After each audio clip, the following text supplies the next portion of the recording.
of State for Trade Policy of the United Kingdom of Great Britain and Northern Ireland, Mr. Hollingbury, for the signing of the joint statement of the UK, SACU and Mozambique Economic Partnership Agreement. Ministers, please.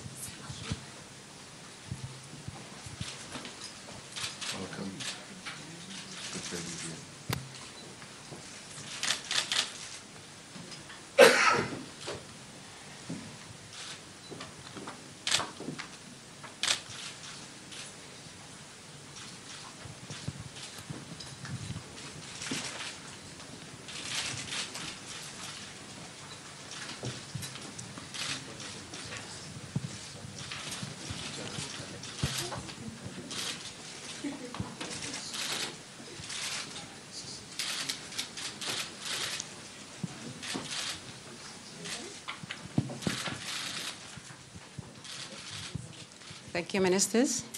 You may shake hands. Thank you.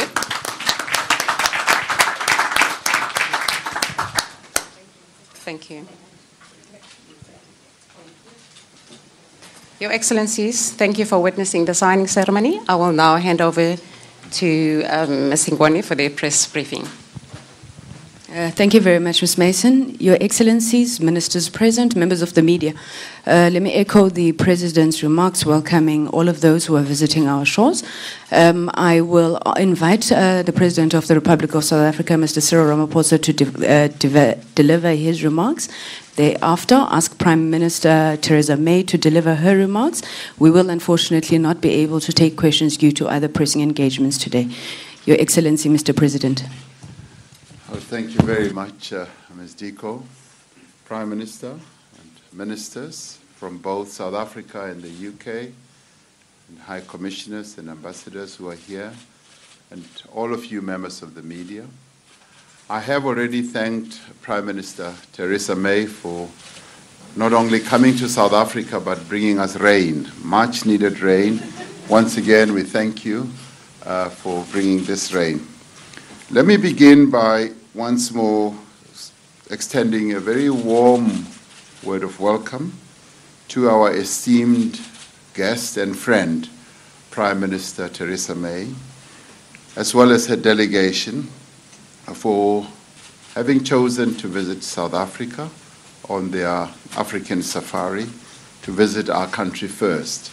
We're extremely honored to have been also presented with a gift, the bell of the SS Mendi, the bell that adorned the ship that sank in the English Channel more than 100 years ago, when 600 South African Native Labour Corps perished in 1917.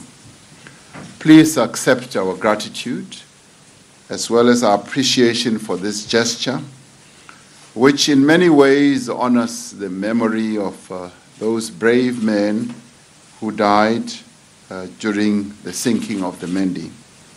The gift of this bell is like returning their souls back to the land of their birth, and today we can once again say, may their souls rest in peace.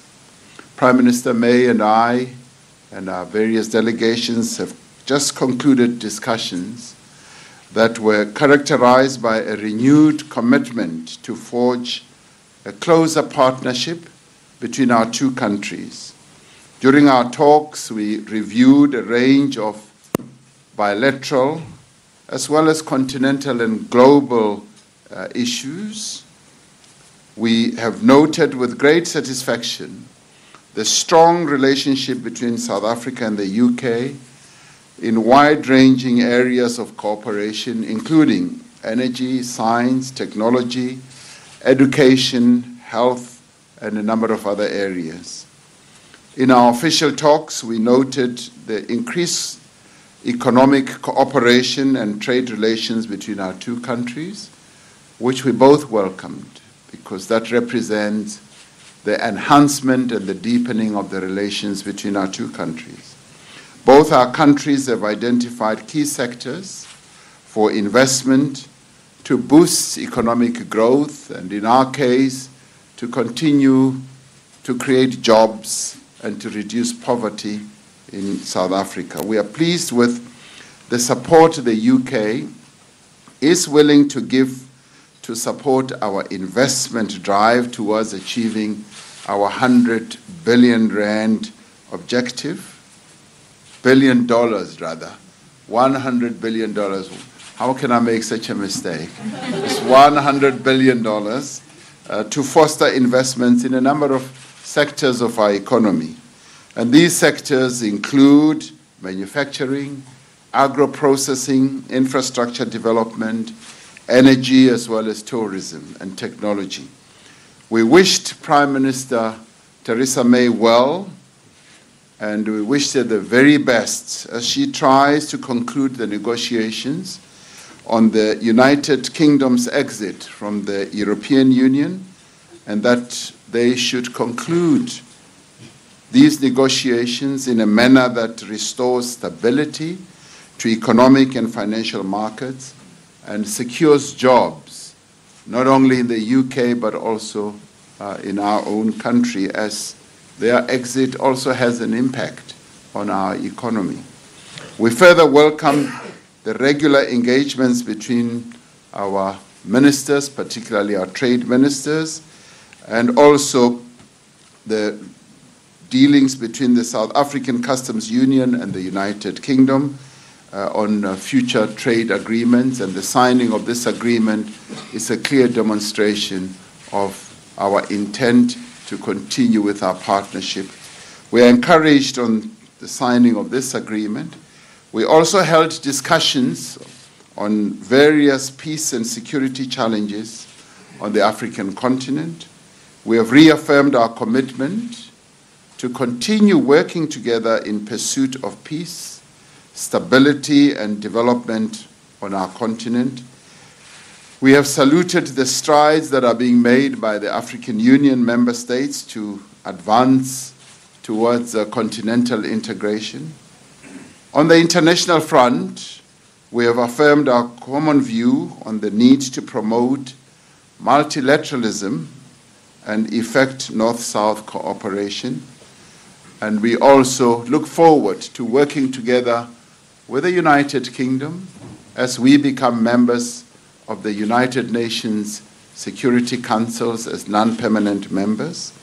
In conclusion, we are reaffirmed our importance of our historical relations and further committed ourselves to working together to enhance close political, economic, and social cooperation in keeping with our mutual desire to strengthen the strategic partnership between our two countries.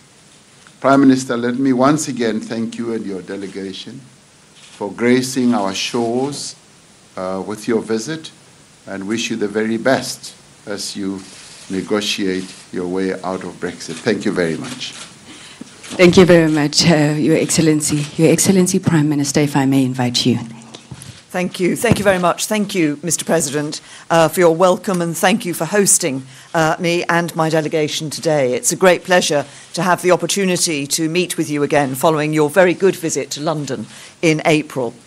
This is my first time in South Africa, indeed my first visit to Africa as Prime Minister, and I'm delighted to be beginning my trip here with you in Cape Town, where, of course, Nelson Mandela gave his first speech after walking free from prison, standing with you on the balcony of City Hall 28 years ago.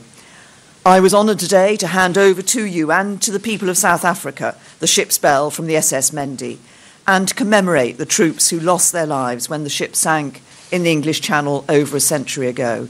They were on their way to join the Allied forces on the Western Front, and we will be forever grateful for their sacrifice in a common cause. The historical links between us are hugely important, but our partnership today should be based on more.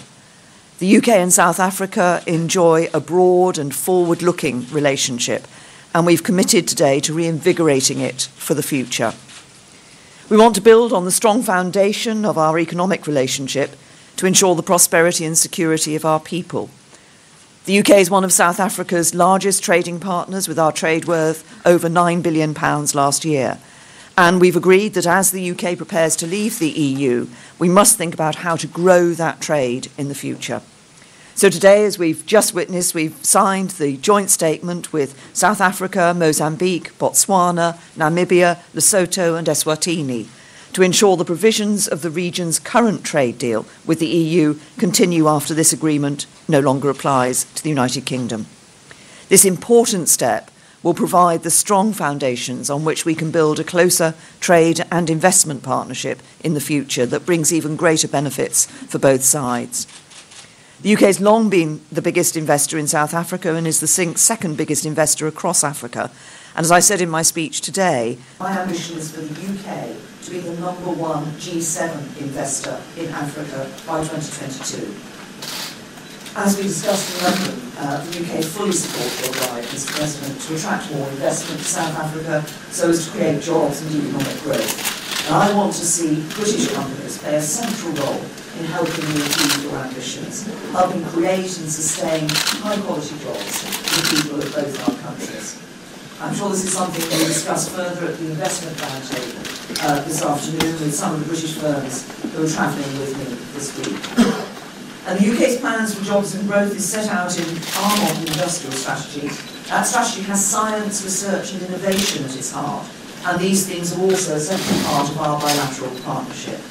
Our world-class academics and researchers are collaborating at the cutting edge of scientific discovery to help solve shared problems, save lives, and shape a better world for our people.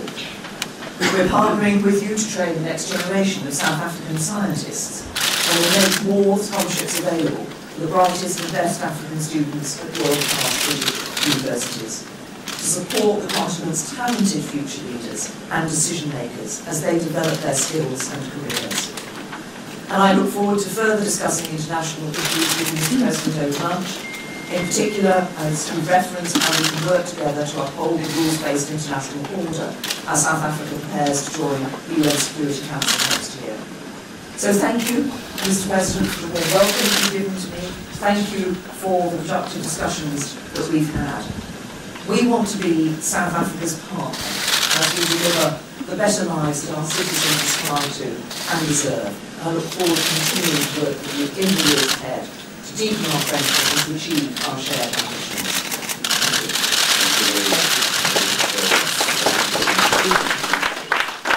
Thank you very much, Your Excellencies. If we may rise for the departure of Your Excellencies, please.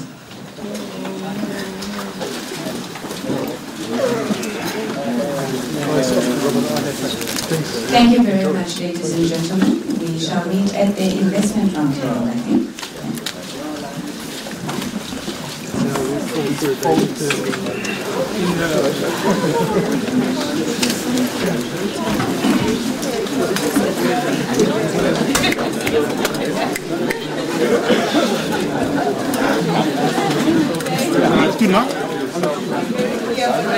That's it, isn't it? Is that it?